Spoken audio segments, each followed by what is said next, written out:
Hello everyone, today I will explain rheumatic fever, which is one of the diseases that is rarely happening in United States, but it is way more common in developing country.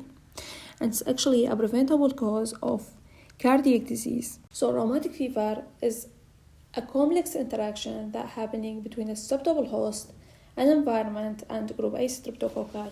So the main three things is group A streptococci and susceptible host,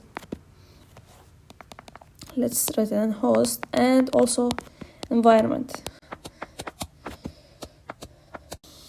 For the etiology is actually mainly occur in the area of low socioeconomic state and people that have family history of rheumatic fever,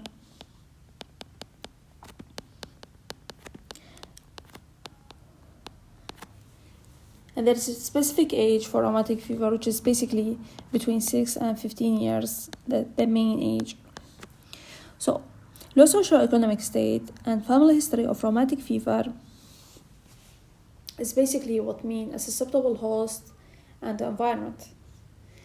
Low socioeconomic environment, host that is have family history of rheumatic fever and basically a age between 6 and 15 years, make him susceptible for group A streptococci that lead to rheumatic fever. And group A streptococci having some strain that mainly more likely end up with rheumatic fever. And these strains are mainly 1, 3, 6, 14, 18, and there is also other strain for that M type. The pathogenesis is actually what happening patient when he had a pharyngitis and he had these strain, let's say. So pharyngitis that happening 2 weeks earlier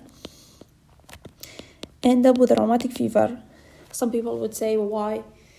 And during the activation of immune system that fighting these group A beta hemolytic streptococci, they will mistakenly cross-react with healthy body tissue that have same antigen that found on group A streptococci. So instead of the suppression of after the bacteria will end, they will continue fighting against healthy body tissue that could include heart, brain, skin and joint.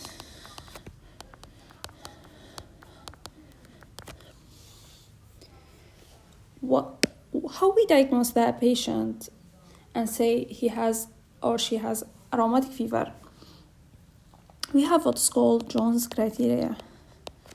Jones criteria is mainly focus on 5 major characteristics and 4 minor, and also there should be a positive culture of recent group A streptococci infection.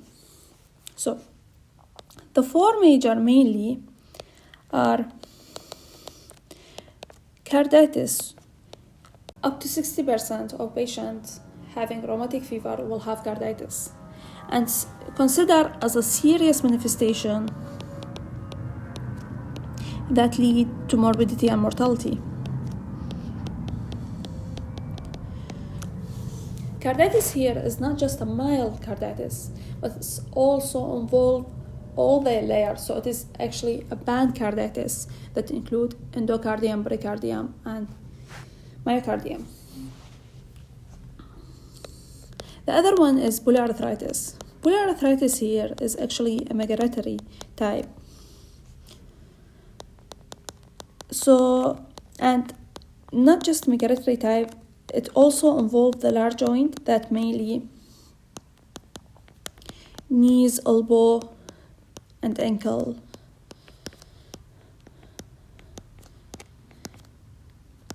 It is never deforming, and when we give them a salicylate, there will be a dramatic response. So when patient having an aspirin and there is no response, we should think about other diagnosis. So no response to aspirin,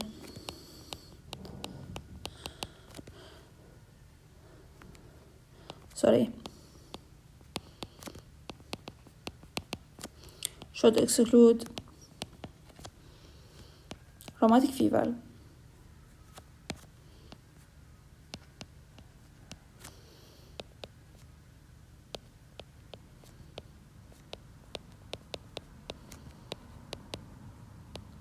alright. The third one is what is called erythema marginatum. Erythema marginatum is one of the rare manifestations that could we see in patients with rheumatic fever, but if we found it, it's actually a pink macule that happening on the trunk and should have central clearing, and also should be listed by local exposure heat. Okay, local heat. So just like that, found mainly on the trunk. Fourth one is subcutaneous nodule. Subcutaneous nodule is one of the manifestations. If we found, we should think about also having of carditis. So a patient having subcutaneous nodule, it also should be having carditis. So after following this video, I found that I forget mention the fifth characteristics of major characteristic of Jones criteria, which is chorea. Chorea actually have neurological sign and psychiatric sign. It began with a psychiatric sign that patient have emotional lability, anxiety, there is obsession and compulsion, end up with purposeless movement, that is actually choric movement, and hypotonia, which is both are neurological sign. Treatment of chorea actually it is self-limited, only avoid any stimulation. So if in case of patient that it is resistant to self-limit, we need to give treatment that is include either phenobarbital or haloperidol. Haloperidol actually we could avoid it because it had many side effects. To be honest, all this story could be prevented if patient doesn't reach the 9th day of acute symptom of group A streptococci pharyngitis and had appropriate antibiotic.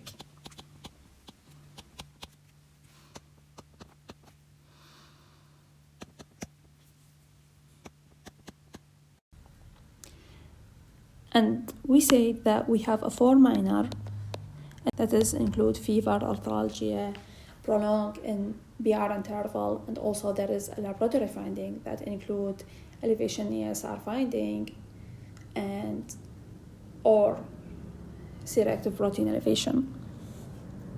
And the last things in Jones criteria is include the evidence of recent group A streptococcal infection, and that is either by getting a positive throat culture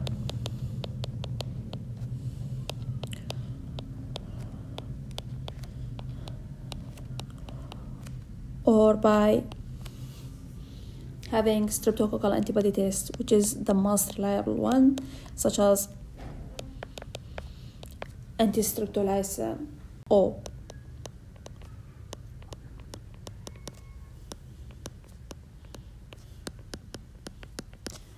Okay. During the initial attack, you should have at least 2 major of these characteristics, or you should have 1 major and 2 minor manifestation. And there should be plus the evidence of recent infection of group A streptococci. And the recurrent attack, same thing, but you could have only 3 minor manifestation in the area of high risk and plus the presence of recent group A streptococci infection. For the treatment, once the patient diagnoses, they should have a 10-day orally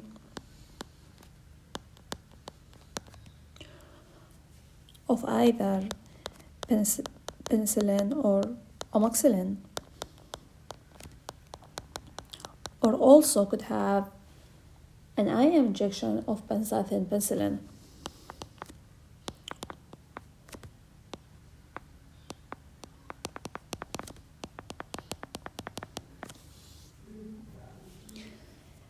And there should be also an anti-inflammatory therapy that include salicylate and corticosteroid. And let's say if the patient having typical migraine arthritis and also having carditis but not to reach to cardiomegaly, they should be treated with oral salicylate that include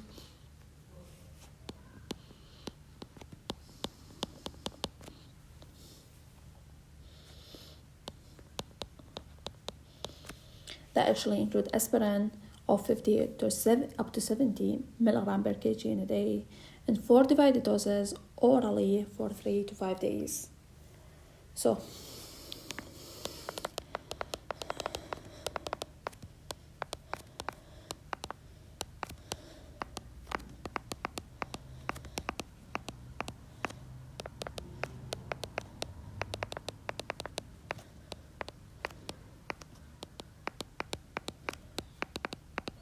for 3 to 5 days.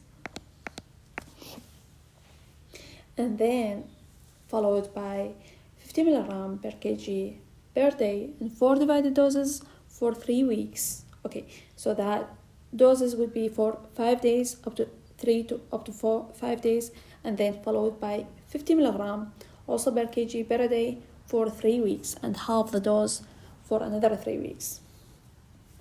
But let's say the patient developed also cardiomegaly, then we should be added a prednisone,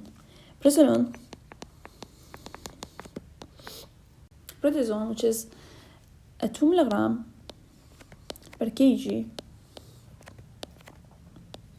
in a day for 4 divided doses for 2 to 3 weeks. Okay, should be 4 divided for, let's say, for 2 to 3 weeks. And should be half the dose for also for 2 to 3 weeks. And there should be tapering. And when taper, aspirin should be started at 5 milligram, up to 50 milligram per kg per day in 4 divided doses for a 6 week. So if the patient having only carditis with a migraine arthritis, he should only take oral salicylate, that is aspirin. But if patient having carditis that develop into cardiomegaly, they should have a prednisone starting by 2 milligram per kg per day for up to 3 weeks and half the dose for up to 3 weeks. For the prognosis, actually 70% of patients with carditis, they will recover with no residual heart disease.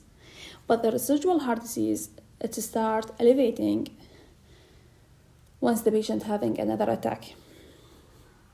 So prevention is very important. And if the patient have the full course of a treatment, doesn't mean the patient is safe from another attack of acute rheumatic fever. Actually not. And the patient should have what is called secondary prevention.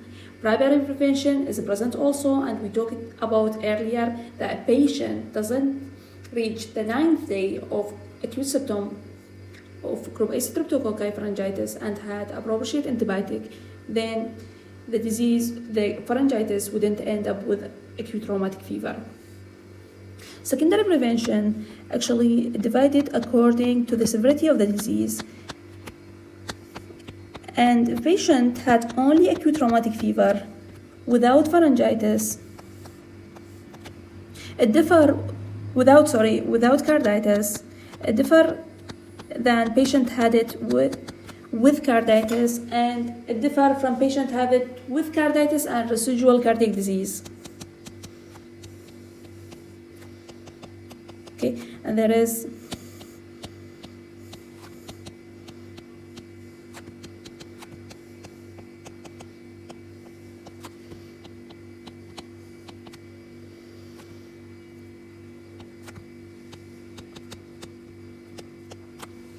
patient only had acute rheumatic fever, then the prophylactic should be also for every 28 days, and because the prevention should be given every 28 days, and in high risk population should be given every 21 days.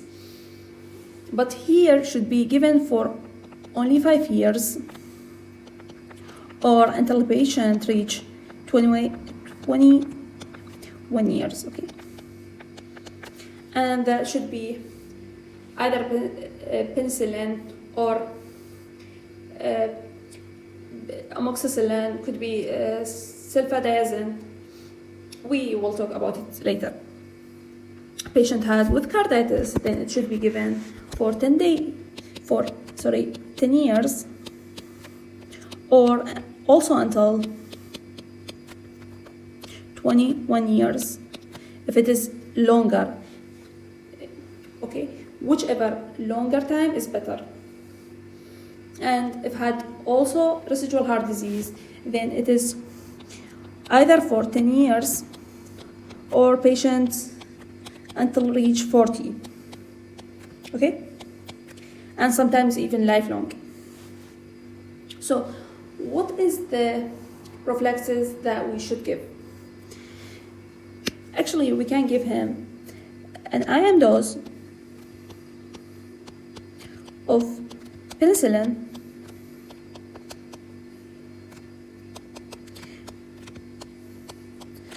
G-benzathine, okay, an IM, and we say it for every 28 days, okay?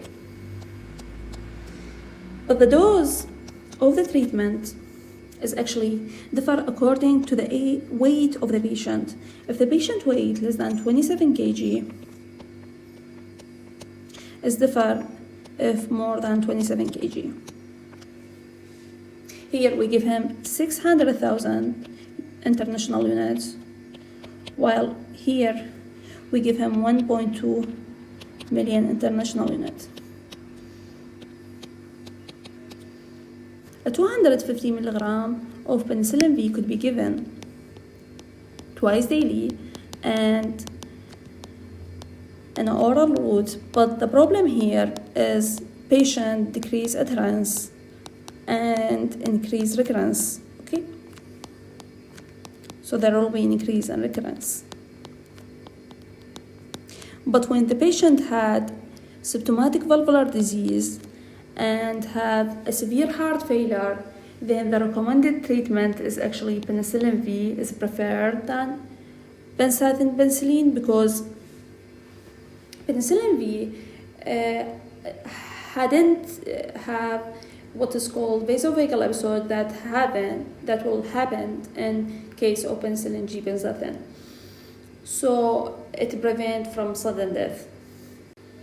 In cases of patient allergy, we can give the patient another drug, which is sulfadiazine. Sulfadiazine actually can given by 0.5 gram once a day in patient weight less than 27 kg, and 1 gram per every day, once a day, in cases of more than 27 kg. And also we can give macrolide. So that is a brief story about acute rheumatic fever, and thank you.